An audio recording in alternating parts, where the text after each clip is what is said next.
आज चाय पर चर्चा में हम सबसे पहले शुरुआत करेंगे और बात करेंगे मिशन चंद्रयान की। जी हां, मून मिशन की यानी चंद्रयान 3 मिशन की, जिसका काउंटडाउन अब शुरू हो चुका है। कल होने वाली चंद्रयान 3 की लॉन्चिंग के लिए इसरो ने तमाम तैयारियां पूरी कर ली हैं। जी हां, वैज्ञानिकों ने तो तैयारी कर ली है, बस अब भगवान से सफल लॉन्चिंग की कामना की जा रही है।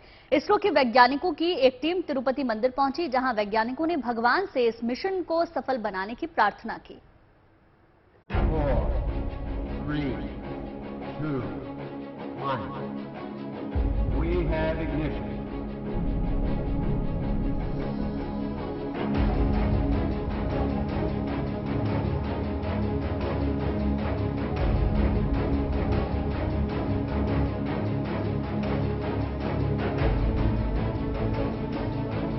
विज्ञान का साथ, भगवान से आस।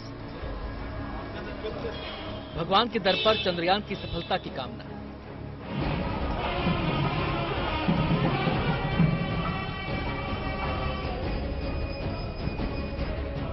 कल मिशन चंद्रयान 3 की लॉन्चिंग होगी। आंध्र प्रदेश के श्रीहरिकोटा में इसके लिए तैयारियां पूरी कर दी गई हैं। इस अभियान को सफल बनाने के लिए इसरो के वैज्ञानिकों ने जीतोड़ मेहनत की है और अब जब सब कुछ मुकम्मल है तो भगवान से इस मिशन के कामयाब होने की कामना की जा रही है। इसरो के वैज्ञानिकों की एक टीम तिरुपति मंदिर पहुंची। ये टीम अपने साथ चंद्रयान 3 का एक छोटा सा मॉडल लेकर पूजा करने पहुंची। सभी ने भगवान से इस मिशन को सफल बनाने की प्रार्थना की। भारत का ये मिशन उम्मीदों से भरा है। इसरो पर 140 करोड़ भारतीयों की उम्मीदों का दारोमदार है। कल यानी शुक्रवार को दोपहर 2:35 पर चंद्रयान 3 लॉन्च हो जाएगा और अगर चंद्रयान 3 सफलतापूर्वक चांद पर लैंड करता है तो भारत ये कामयाबी हासिल करने वाला दुनिया का चौथा देश बन जाएगा। भारत का पहला मून मिशन चंद्रयान साल 2008 में 22 अक्टूबर को लॉन्च हुआ था। चंद्रयान 1 के जरिए इसरो ने चांद पर पानी की खोज की। इसके बाद भारत का मिशन चंद्रयान 2 असफल रहा। इसे 22 जुलाई 2019 को लॉन्च किया गया था, लेकिन इस बार चंद्रयान 3 के लैंडर की लैंडिंग तकनीक में बदलाव किया गया है। इसकी लैंडिंग तकनीक को नए तरीके से बनाया गया है। भारत ने अपने पिछले मिशन चंद्रयान 2 की गलतियों से काफी कुछ सीखा है।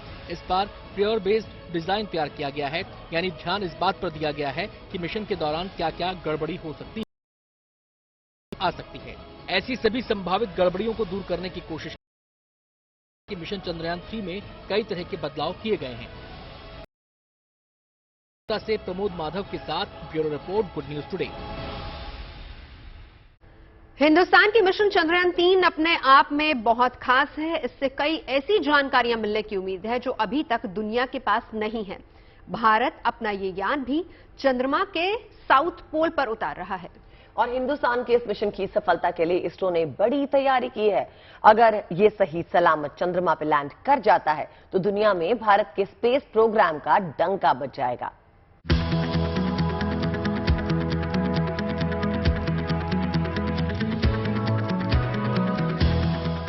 भारत के चंद्रयान 3 मिशन पर दुनिया की निगाहें टिकी हैं, क्योंकि भारत अपना ये यान चंद्रमा के उस हिस्से पर उतारने जा रहा है जहां अभी तक कोई देश नहीं पहुंच सका है।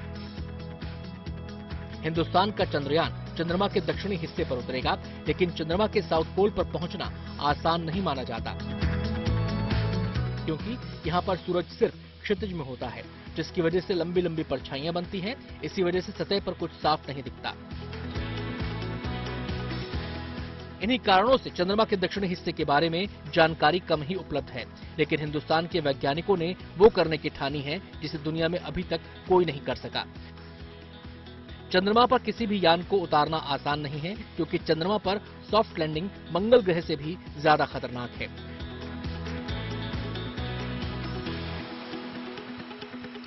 चंद्रमा पर वायुमंडल नहीं है, जिसकी वजह से आप जंप कीजिए या पैराशूट से उतरिए, दोनों में एक ही वक्त लगेगा और दोनों तेज गति से ही नीचे गिरेंगे। इसलिए चंद्रमा पर सॉफ्ट लैंडिंग के लिए प्रोपेलेंट जलाना पड़ता है ताकि उतरने की स्पीड को कम किया जा सके।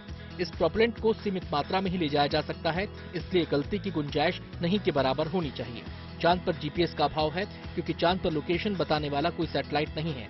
ऐसे में न तो लोकेशन का पता चलता है और न ही सतह से दूरी का। इसलिए चंद्रयान 2 की नाकामी से सबक लेकर चंद्रयान 3 को हर लिहाज से बेहतर बनाया गया है। यानी अगर भारत का चंद्रयान साउथ पोल पर सफलतापूर्वक लैंड कर जाता है तो चंद्रयान 3 के लैंडर के चांद पर उतरने के साथ ही भारत इतिहास रच देगा। वो ऐसा करने वाला दुनिया का चौथा देश बन जाएगा। इससे पहले अमेरिका, रूस और चीन चंद्रमा पर अपने स्पेसक्राफ्ट उतार चुके हैं। करीब 700 करोड़ की लागत वाला चंद्रयान 3 मिशन भारत के लिए अहम क्यों है, इसको लेकर आपके जहन में सवाल उठता होगा कि हमें इस अभियान से क्या मिलेगा। चांद पर प्लाज्मा की डेंसिटी और उसमें आने वाले अंतर की जांच की जाएगी।